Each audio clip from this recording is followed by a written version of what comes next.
неделю я вас прошу оплатить, вы не оплачиваете.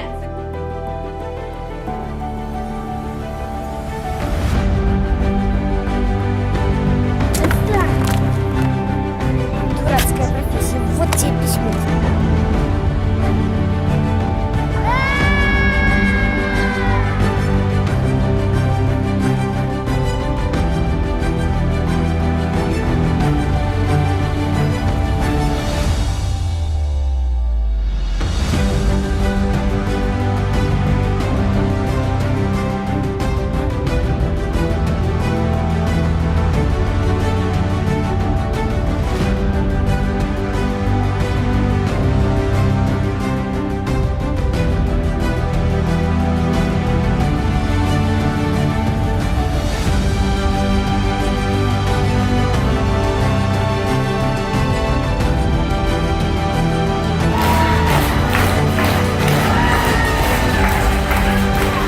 У нас почему-то нету Оскара здесь. Да.